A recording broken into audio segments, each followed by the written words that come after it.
Isa muka gayyato alarammominmu ga sunan Yobe, Jigawa, Kebbi, Sokoto, Gombe, Taraba ko ina suna nan. Kuma kun fito ne domin wannan tafiyan ko ba haka ba? Haka ne. Yawwa. So muna kiran malamanmu don Allah abinda Hausawa suke faɗi cewa malamai suna da kishi da bakin ciki ma juna a bari. Wannan abin ba Sheikh Dahiru Bauchi bane ya hada, ba shugaba Sheikh Balalau bane, ba Qaribullah bane. Kuma wa'innan mutane da na kira idan ka duba a duk cikin malamai da suke kukkushe wannan abubuwa din babu malami da yake da makarantu na almajirai 36 state kamar Sheikh Dahiru Bauchi. Ina ciyar da su, ina ba su tufafi. Haka Sheikh Balalau ina da islamiyoyi na karatun Qur'ani, ina bada taimako. Haka Qaribullah. So malamanmu idan rashin sani ne suke wannan abun su bari. Wannan abun ba siyasa bane. Idan bakin ciki ne kuma to su suke koya mana Qur'ani, su suke mana wazi. Babu kyashi a wannan tafiya din. Wannan ba tafiyan siyasa bane. Su kuma yan nanaye da yan daudu da suke bayan fage, kana wani kasa a China kana koya rawa, ka zo ka ce kana sa mana baki a wannan tafiya. Mu kam a matsayin mu mun riga mun tsaya. A matsayina na shugaban majalisar matasa, idan dan hada mutane 200,000 a Eagle Square 2017, a sai malamanmu suna da capacity mutane 30,000 kawai. Mu a matsayin mu ma mun ce mu ko mu za mu hada 30,000 na matasa mahaddata a Qur'ani mun fi 30,000 a Najeriya. So mu kira da muke don Allah fito a hada kai. Gamji, me yasa kusan duk lokacin da aka ce al'umma za su yi magana sai kada suna maganar suka? Shugaba Tinubu ya tabbatar da hukumar nan na almajirai da yara da ba sa zuwa makaranta, wato National Commission for Almajiri and Out of School Children, amma ban ji ana yaba masa ba. Shine muka ce malamanmu ba su faɗa mana gaskiya.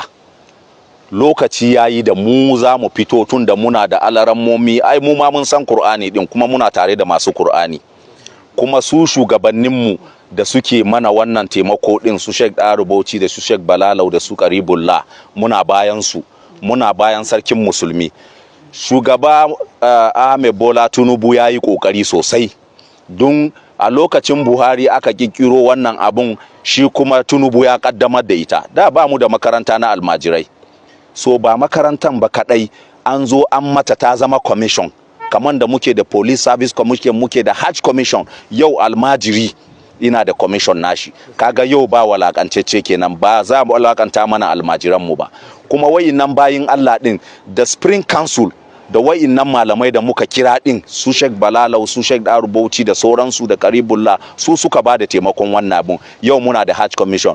Babu wani malami a gefe mai bakin ciki da ya fito yayin wannan magana. Su yan nanaye duk abun da zai taimaki al'umman musulmi sai su zo suna kushewa. Muna da Almajiri Commission.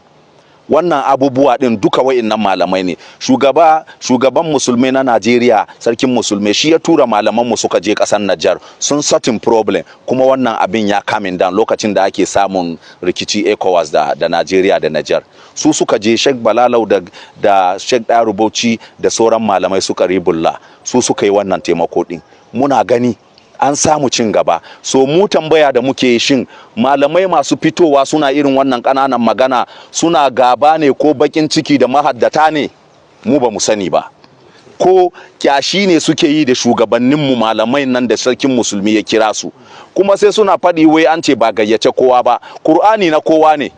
Ko Krista ya zo ya ji Qur'ani, a Qur'ani na kowa ne. Musulmi ya zo, wannan haɗaka ne fa na haɗin kai. Duk wani menene bambanci a cikin musulmai, Qur'ani ya haɗa mu. To an ce yau an samu cikin musulmi yayi tunani mai kyau mai albarka da zo an ce an samu abin da zai haɗa kan alaromomin mu. Kaga ko aspect of security za samu.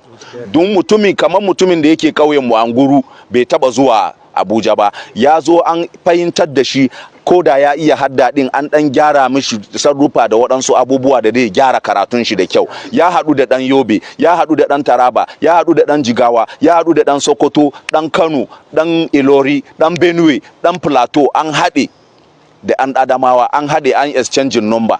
Kaga ko wajen bikin su ne an samu security. So muna kira ga al'umman musulmi, wannan abun mu zai ka mana cin gaba ne.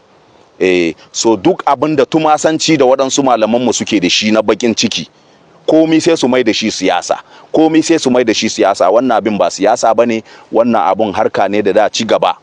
Kuma ita duniya fa, ko Iran ko Saudi Arabia ko India ko Pakistan, baka isa ka yi abu na mutane 10 baka sanar da gwamnati ba. Dole ne a sanar da gwamnati. Mutane 30,000 mahaddata, the best scientists a duniya fa ba ka scientist ko geography ko kuma biology scientist bane, Quranic scientists aka ce za a yi taron su, convention of Quranic scientists in Nigeria, the first of its kind, na farko kenan. Leader, mun gode. Allah ya saka da alheri.